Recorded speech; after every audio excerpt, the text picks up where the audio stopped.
Well, welcome once again to Calaveras Living. Now, Rich Lundin has been with us before, and it's always a pleasure to see him. He seems to be so knowledgeable that actually I'm jealous. I don't know what he's talking about some of the times. He says so far ahead of me.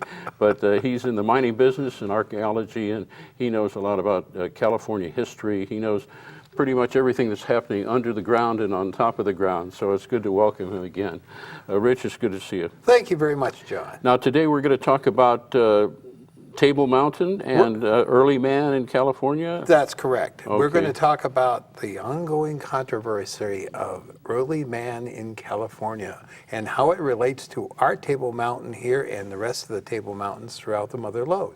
How did this controversy get created?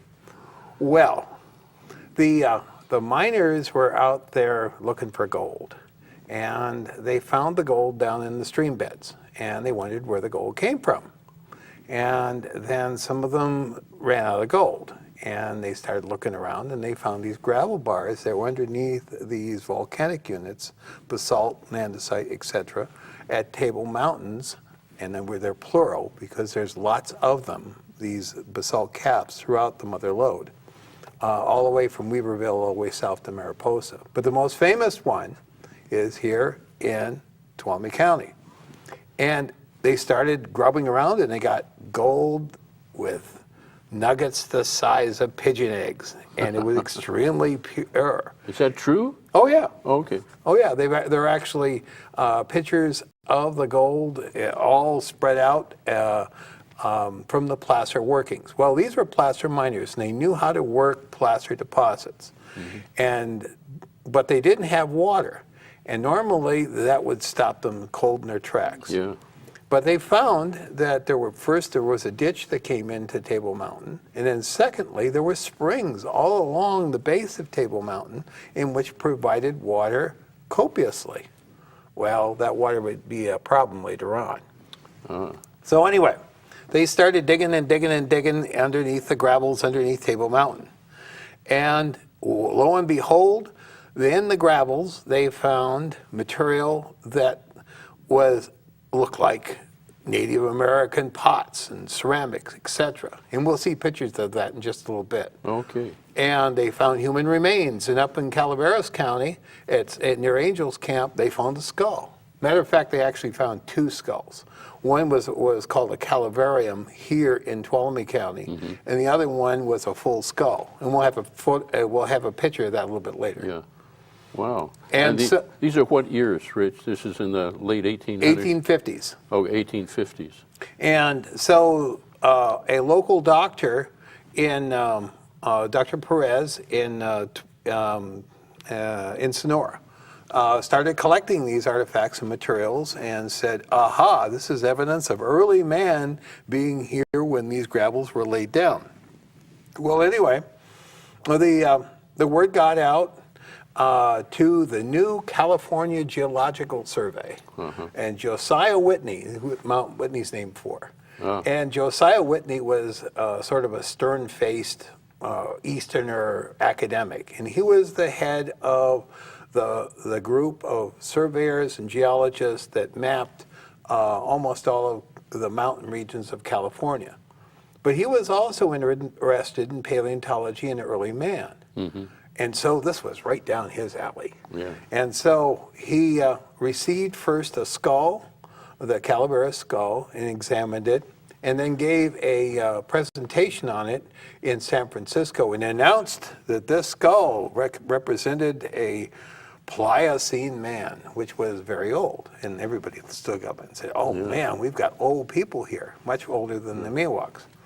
Well, some of the other scientists weren't so convinced. And they looked at the skull, and they had seen other skulls and other human remains that had come in from Europe, and 250,000 years, 300,000 years, and they were much different. They were much more primitive than this skull. And they said, well, that looks like a Miwok to me.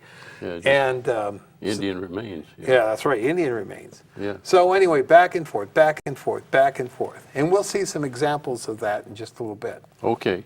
When do you want to look at those pictures? Let's go on and see what we've got. Okay, we'll put some pictures up, and Rich is going to tell us just what they represent. So we'll zip those up right now. There's Josiah Whitney himself, a stern-faced, whiskered guy. Well, it's sure good it wasn't Mount Josiah. Yeah, well, the thing about it was that the miners took one look at him and said, "Oh, well, he's a stuffy old Easterner." Yeah. Now, oh, this There's is California, and all the areas in blood red are the areas of volcanics that are out there, and this is the map, early map of California. And the French even thought this was so important that they showed a map showing the gold-bearing regions, also in French, where these placers that had gold in them were.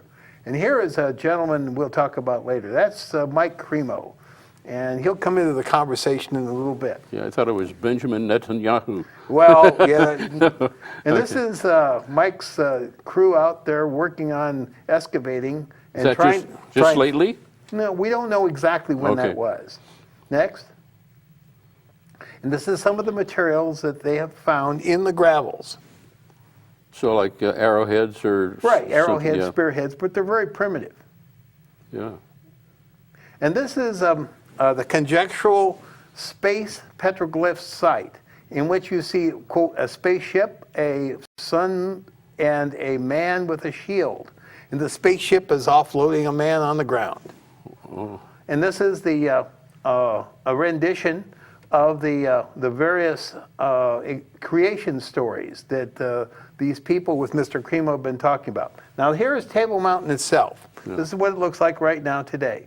And that cap that on the top, where all the green grass is where they were mining. Oh, down in the lower edges. Okay. Right. And this is later on, when the gold started to get harder to get and the water started to get up, they sold stock and they fleeced a lot of Okay. people. And Oh, and here's some of the pots you're talking about. yeah, here's some of the pots we're talking about. Those look like a lot of things we saw in Arizona when we used to live there. Yeah, only these are carved out of rock. Okay. And there's the Calaveras skull. Wow. Well, and how the scientists said, how old did they finally decide it was? They haven't, They haven't. Okay. because it's locked up. And this is the conditions that the miners were actually going through. They were tunneling into the mountain and then bringing the material out and washing the gravel, and that's the bedrock on top. Wow. Where did you get those pictures? Where did you Well, get all these pictures came off of Google Images. Is that right? Yeah, Wow. Google is a great place to get images. And they're all images that can be downloaded free, and they don't have any sort of royalty or restrictions on them. But it sure helps you in your interest, the interest you have. That's right. to And have this is things part like of an article that I'm going to be doing for the Calaveras Enterprise. It'll be much longer than this talk. Uh-huh. How soon might that come out? Probably within the next week. Okay, so sometime in late October or something like that? Right Yeah. around my birthday on the 11th. Very good. You can send gifts if you want. Okay. Now, we have some other pictures too, or should was there a transition to make here to? Well, those were all the pictures. We saw all of them. Oh, they all came very quickly. Yes, they all Okay. came very quickly. So what's going to happen now that you're gaining all this knowledge? Well, the reason we're doing this, and reason we did do it, was that Wangina Research Institute is interested in the possibility of obtaining water and solar power from Table Mountain. Okay. If you put solar panels on top of these various east-west trending ridges that you have very little vegetation on them, it's very much like our Confidence Ridge project that I was talking to you about in our last discussion. You can generate a lot of power, a lot of solar power, and cleanly, and it's out of the way. Then you can use the power to pump the water out of the underground workings and bring it up on top. And so when the sun goes down, the water can be drained back into the workings and cleaned at the same time. And if there's any gold associated with the iron oxide, that can be recovered. We're not talking about hen's eggs or pigeon's eggs anymore, but smaller just pieces. very, very, very fine gold, and almost colloidal gold. And recovering that while providing clean water for the ranchers that are down below. And what happened after I'll go into this a little bit more detail. Okay. After Whitney came out and started the firestorm of a controversy, people started looking around all over the Mother Lode, from as far north as Placerville, as far south as Mariposa. And they started finding more human remains and bone and artifacts and materials associated with the gravels. And so the mystery didn't go away. And even though some of the most prestigious scientists with the Smithsonian Institution and various other organizations, the U.S. Geological Survey, said, well, this is obviously a hoax. Oh. And that the miners weren't happy with Professor Whitney and decided to do what they did to him, what later on they would do to Professor Heiser with the plate of brass hoax that was done up in the San Quentin area. Oh, okay. Just On the Drake thing. But anyway, I enter into the scene and with all this background information in the late 1990s. And I'm a Tuolumne County Historical Preservation Commissioner. And I'm doing some research on the Big Bonanza Mine and also the mines in the area. the Big Bonanza Mine is where? That's in Sonora. That was the Okay. premier mine that is mainly right now underneath the football field there for the high school Oh, okay. at very large depth. But anyway, I was doing research there, and this guy, Mike Cremo, who we saw a picture of, came in and he said he was looking for the Montezuma mine. And I said, well, here's a map. Here's where the Montezuma mine is. And he said, do you know about it? And I said, of course I knew about it, because we had been doing some work on placer deposits before for another company. And he said, well, I'm interested in going to see this, and I want to see the locations that Whitney talks about in his book. And there are 32 locations that people had said they had found human remains or artifacts throughout the Mother Lode over the years, from the 1850s to the 1880s. Is it your belief that they're mostly Indian remains, though, and fairly recent? Yes, and I'll get to that in just a second. So anyway, I took Mike out to the upper adit of the property that I knew of, the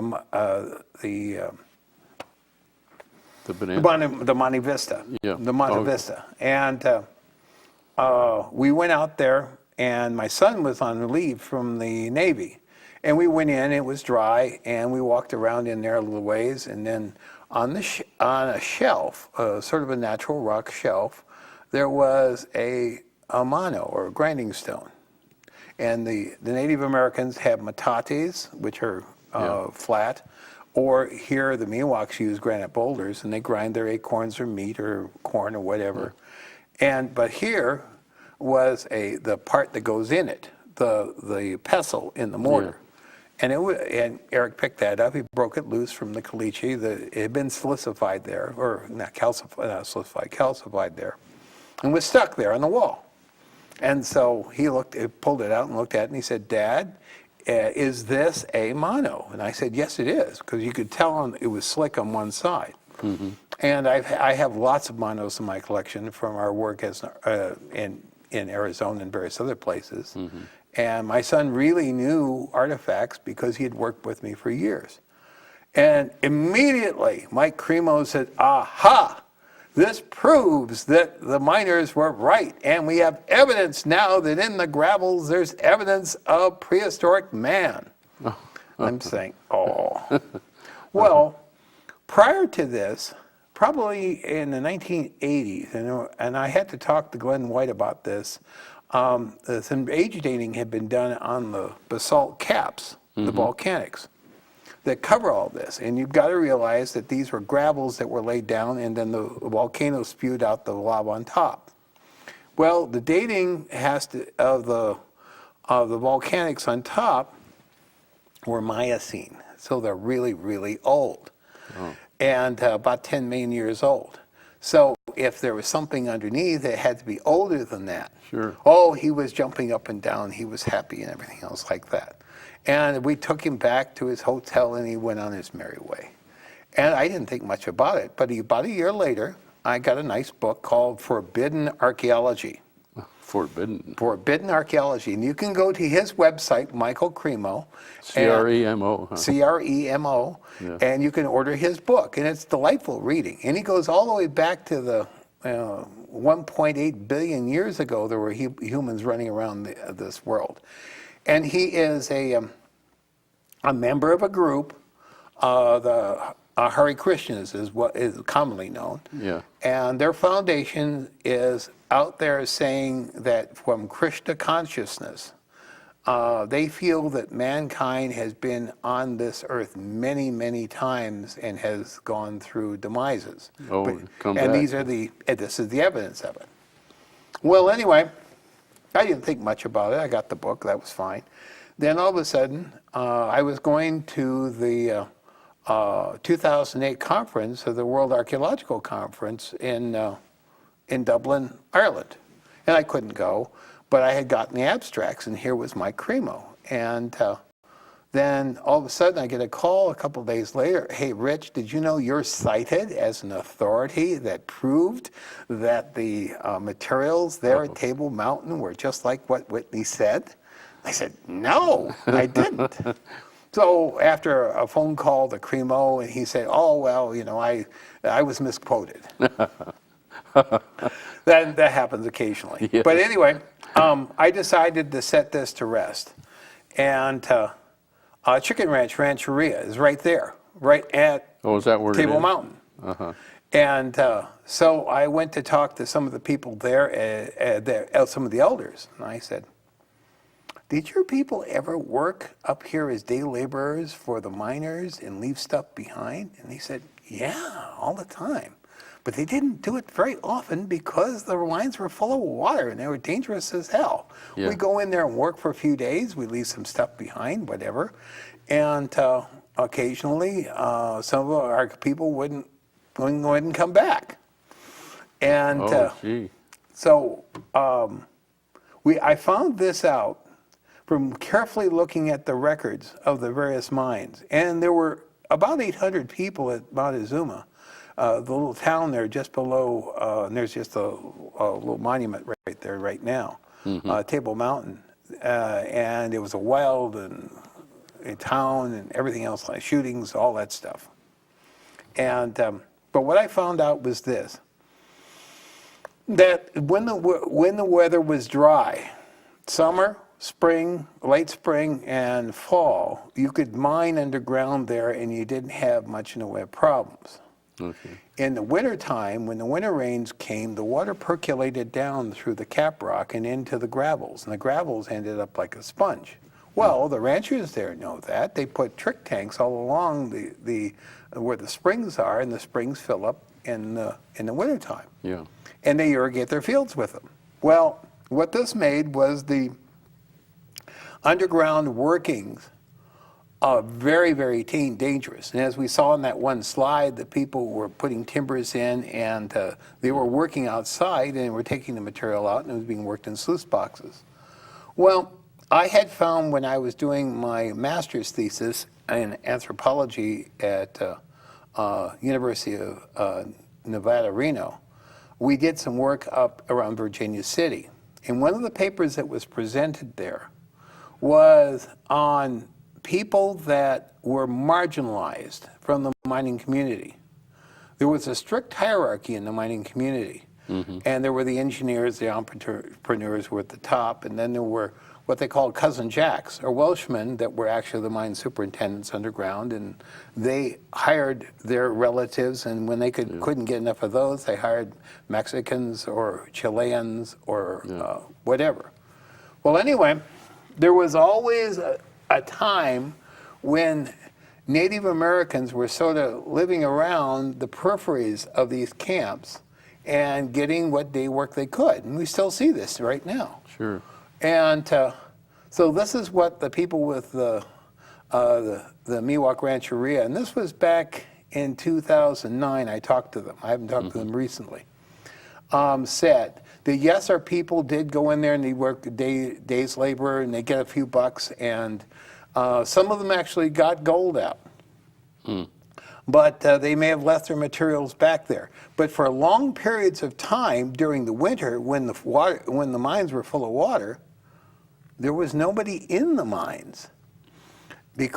And so people could go sort of sneak in at night and get gold out and leave stuff behind.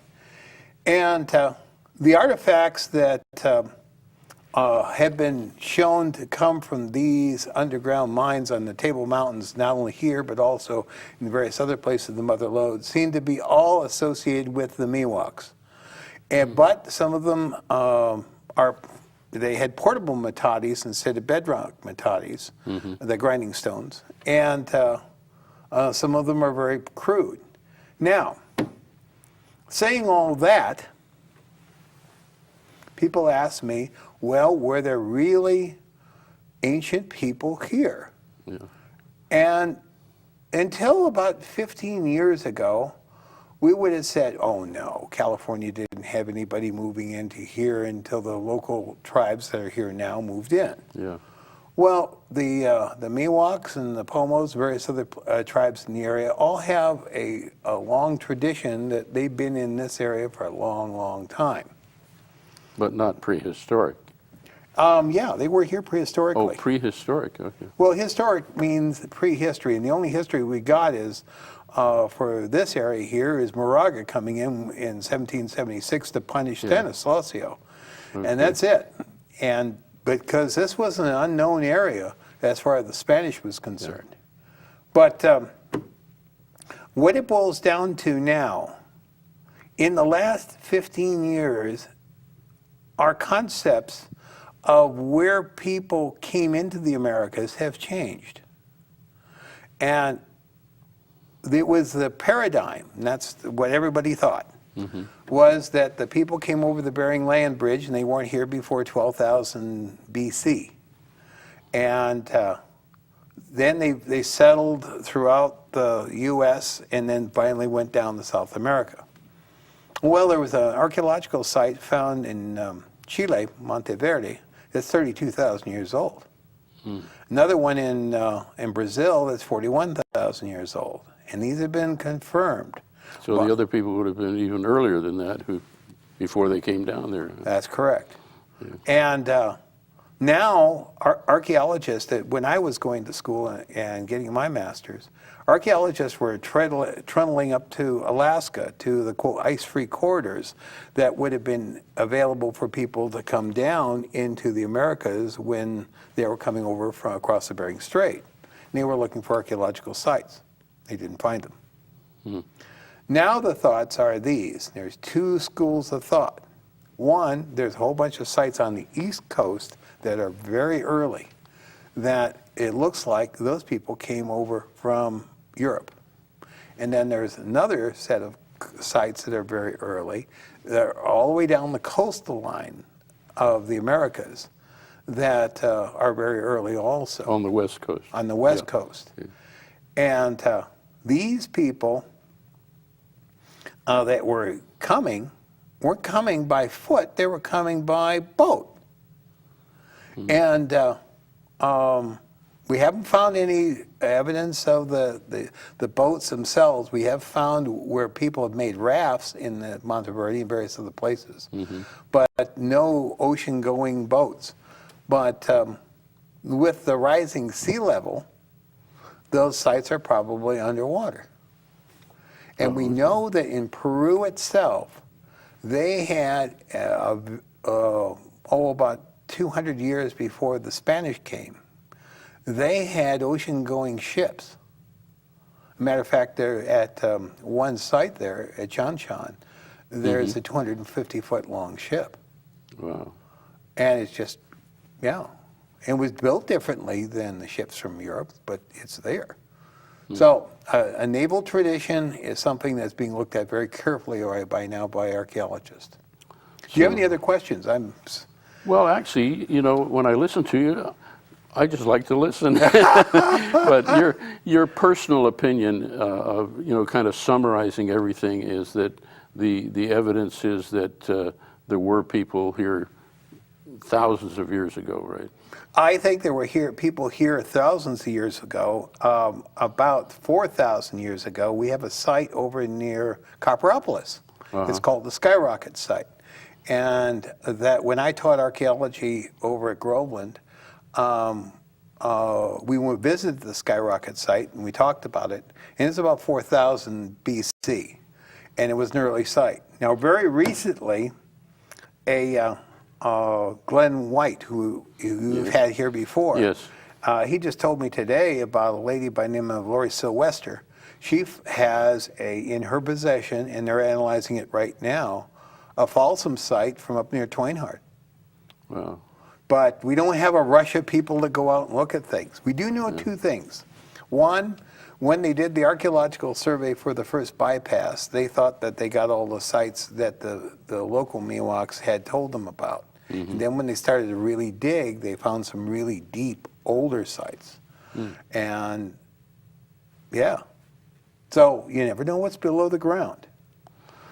Well, but you're finding out. Yes, that's what we're trying to do. Wow. How much time does that take away from your actual mining business?